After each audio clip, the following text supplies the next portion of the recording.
Bonjour à tous et bienvenue dans cette vidéo. Au programme, une nouvelle petite démonstration d'un outil, en tout cas d'une combinaison d'outils. Le premier, ChatGPT, vous le connaissez déjà.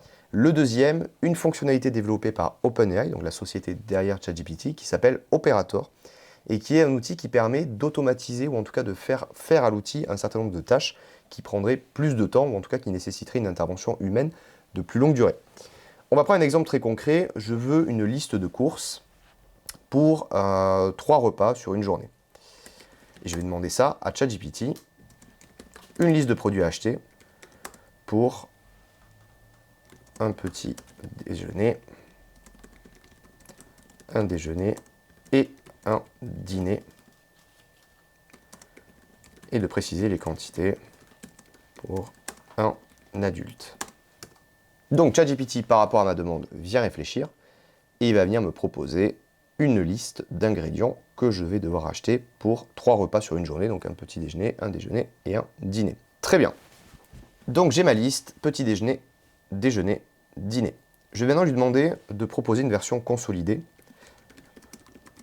de cette liste, sans faire de distinction en fait entre le petit déjeuner et le dîner, ça n'a pas trop d'intérêt pour la suite de l'exercice. Et là je vais lui préciser le format que je veux. Donc de l'ingrédient, produit à acheter, quantité. Et ne fait pas de distinction entre les 3 types de repas. Et donc voilà, j'ai ma liste avec le nom du produit et la quantité à côté. À partir de ça, je vais venir la copier.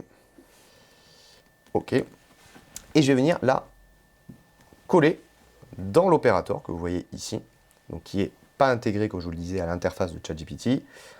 Vous collez cette liste et vous allez lui dire achète en ligne les produits plutôt. Et je peux même lui dire, je ne suis pas obligé, je peux juste lui dire d'aller chercher en ligne et que j'habite à Paris, mais je peux lui dire que je préfère qu'il passe par exemple, Monoprix. Et je vais aussi préciser que si les quantités ne sont pas, on ne peut pas les acheter en l'état, par exemple 3 tranches de pain, c'est peut-être compliqué d'avoir un produit qui est vraiment 3 tranches de pain, je peux lui dire d'arrondir au-dessus. Si les quantités proposées à la vente sont différentes de celles de ma liste, arrondi au-dessus, on va voir s'il comprend. Sinon, je corrigerai. Entrée, et là vous allez voir qu'une fenêtre va apparaître ici, qui est une fenêtre internet. Donc vous voyez la souris noire qui est présente dans la barre là, de recherche, ce n'est pas la mienne elle est sur le côté gauche de l'écran.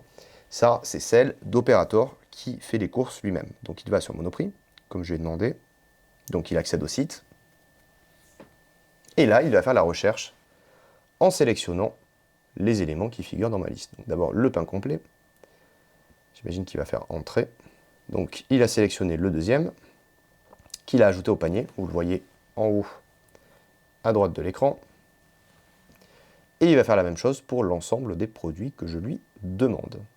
J'aurais pu aussi lui préciser d'autres éléments, par exemple, tu prendras uniquement les produits les moins chers, ou au contraire des produits de plus haute qualité et plus chers. J'aurais pu venir préciser ça dans ma demande à l'opérateur. Le beurre c'est fait, la confiture. Donc entre-temps, je suis venu modifier légèrement mon prompt. Je voyais que sur la partie assaisonnement, vous voyez ici, il a tapé assaisonnement. Et donc il cherchait dans l'ensemble des assaisonnements possibles, disponibles, lesquels correspondaient à ma demande. Je suis venu le réorienter un petit peu en lui disant d'aller chercher du sel et du poivre.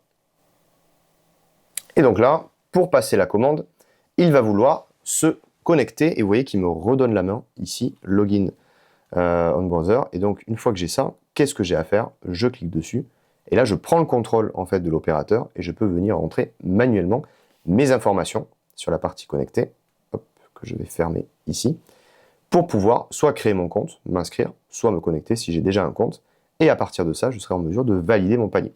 Voilà comment en quelques minutes demander à un outil de faire les courses à sa place de façon automatique et en s'assurant de ne rien oublier. C'est tout pour cette vidéo, j'espère que cette démonstration vous a plu, n'hésitez pas à vous abonner à notre page et ainsi qu'à indiquer en commentaire d'autres cas d'usage que vous souhaiteriez voir traités par nous-mêmes. Merci beaucoup et à bientôt.